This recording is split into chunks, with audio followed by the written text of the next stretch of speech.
What do you think of when you think of Thanksgiving?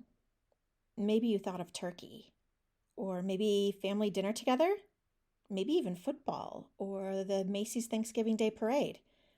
Maybe you picture something about the harvest or the pilgrims.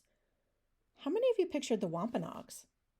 Wait, you don't know who the Wampanoags are? Well, the Wampanoags are native people who live along the east coast of North America, mostly in parts of Massachusetts and Rhode Island. You may have heard of Cape Cod or Martha's Vineyard. Well, the Wampanoags have lived there for over 15,000 years. There used to be about 40,000 Wampanoags. After the European pilgrim ship, the Mayflower, landed in lands of the Wampanoag, the pilgrims and the native Wampanoag worked together. They shared things with each other, and after a few years, the pilgrims had a wonderful harvest of vegetables that the native Wampanoag had taught them to farm. In 1621, they celebrated with a big feast for 3 days.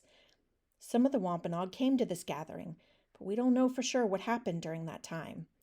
We do know that the celebration happened in autumn. It wasn't until about 1870, after the Civil War, that Congress made Thanksgiving Day a national holiday.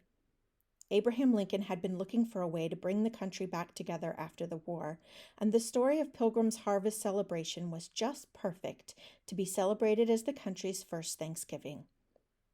Unfortunately, the story was over 200 years old by then, and the written account referred to the Wampanoag only as Indians. Some Wampanoag and many other Native Americans feel sad around Thanksgiving because they lost so much when the settlers came to Turtle Island. Oh, wait, you didn't know that Native Americans called North America Turtle Island. Well, that's another story I'll have to tell you some other time. Today, there are only about 5,000 Wampanoag still in the New England area. Remember that I said there were 40,000 before?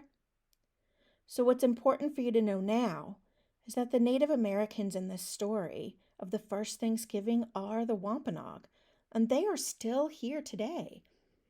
So if you give thanks at your Thanksgiving dinner, consider thanking the Wampanoag for everything they lost in order for us to be able to celebrate together.